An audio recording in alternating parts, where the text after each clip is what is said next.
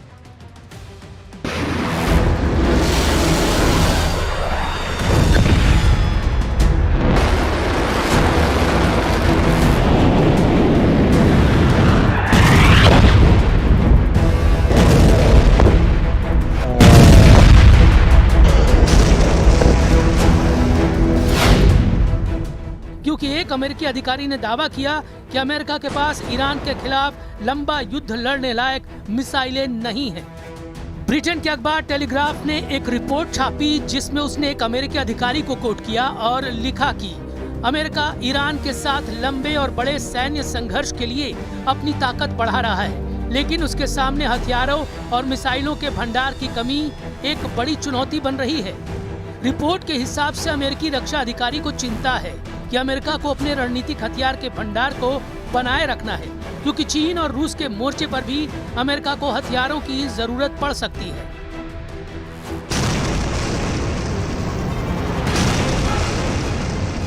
अब अमेरिकी सेना ईरान के हमलों से खौफजदा है। जब ईरान अमेरिका को ग्राउंड ऑपरेशन के लिए ललकार रहा है, तब हथियारों की किल्लत की रिपोर्ट डबल झटके से कम नहीं। लेकिन ट्रंप का मूड खराब करने वाला एक बयान इजराइल से भी आया है। इजराइल के विदेश मंत्री बेजलेल स्मोट्रिच ने घोषणा की है, अब उनकी सेना ईरान युद्ध में शामिल होने के लिए तैयार नहीं है। स्मोट्रिच ने दावा किया कि मौजूदा हालात इजराइल के लिए सबसे अच्छे हैं, इसलिए वो ईरान में अपनी ताकत जाया करने की जगह हमास और हिजबुल्लाह का सफाया करने में लगाएगा। हालांकि इसके पीछे ईरान से आए मोसाद के इंटेलिजेंस को माना जा रहा है, जिसमें बताया गया है कि ईरान ने एटम बमों की लैब एक्टिव कर दी है। मोसाद ने रिपोर्ट दी है कि ईरान ने पिछले साल अपने यूरेनियम संवर्धन सेंट्रीफ्यूज को पिकैक्स माउंटेन के नीचे गहरी सुरंगों में पहुंचा दिया था। बीते साल जून में 12 दिनों तक चले इजराइल ईरान युद्ध के बाद यूरेनियम सेंट्रीफ्यूज को बेहद सुरक्षित पिकैक्स माउंटेन ट्रांसफर कर दिया गया था। पिकैक्स माउंटेन, जिसे माउंट कोलांग भी कहते हैं, ईरान का सबसे सुरक्षित परिसर है। ये ईरान के नतांज यूरेनियम संवर्धन केंद्र के पास है, जहां पर 2 गहरे भूमिगत सुरंग नेटवर्क हैं। ये सुरंगें अमेरिका के सबसे शक्तिशाली बंकर बस्टर बमों की पहुंच से भी बाहर है।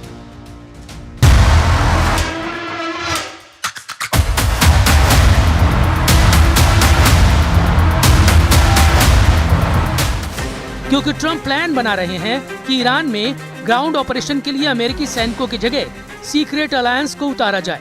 अमेरिकी सेना का पहला टारगेट खर्ग आइलैंड पर कब्जे का है, जिसमें अमेरिकी फोर्स के साथ खाड़ी के उन सभी देशों की संयुक्त सेना ईरान में उतरे जहां हमले हो रहे हैं। मगर इस मिशन में अमेरिका के साथ क्या हो सकता है, उसका नफा नुकसान तौला जा रहा है। ईरान के खार्ग और खुजेस्तान आइलैंड ट्रंप का पहला जमीनी हमला झेल सकते हैं, इसलिए इनके बारे में बहुत जरूरी है कि कुछ बातें समझ लीजिए। मैप पर देखिए, ये है खार्ग द्वीप, ये फारस की खाड़ी में है, जबकि मेनलैंड ईरान में ये जगह है खुजेस्तान। इस इलाके में ईरान का बॉर्डर इराक से लगता है। ये दोनों जगह इस वक्त युद्ध के हॉट पॉइंट बने हुए हैं। खार्ग द्वीप पर ईरान के तेल निर्यात का टर्मिनल है, यहीं से उसके 90% तेल का निर्यात होता है। जबकि खार्ग द्वीप से जो तेल निर्यात किया जाता है, ईरान के खुजेस्तान प्रांत से निकाला जाता है। खुजेस्तान को ईरान की एनर्जी कैपिटल कहा जाता है। ईरान का 80% तेल खुजेस्तान की जमीन से निकाला जाता है। जाहिर है ईरान अपने पावर हाउस को बचाने के लिए पूरी ताकत झोंक देगा। ईरान की ग्राउंड फोर्स को ट्रंप हल्के में नहीं ले सकते।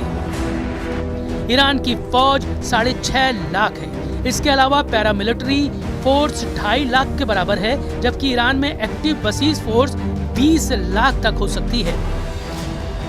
ये तो सिर्फ सेना की बात है। ईरान के 9 करोड़ लोग अमेरिका से युद्ध करने का ऐलान कर रहे हैं। हालांकि ये तल्ख हकीकत है कि अमेरिका युद्ध में जीते बिना मैदान से हटता नहीं। अगर अमेरिका जीत से दूर होता है तो दुश्मन देश को ही तबाह कर डालता है। सुपर पावर से दुश्मनी मोल लेकर खाड़ी में कई मुल्कों का नक्शा बिगड़ चुका है। अभी ईरान पर ट्रंप सिक्योरिटी का बहाना बनाकर हमला कर रहे हैं। चुने हुए ठिकानों पर धमाके हो रहे हैं। जिस दिन अमेरिका ने फुल स्केल वॉर शुरू की, यकीन मानिए बर्बादी का अंदाजा लगाना मुश्किल हो जाएगा।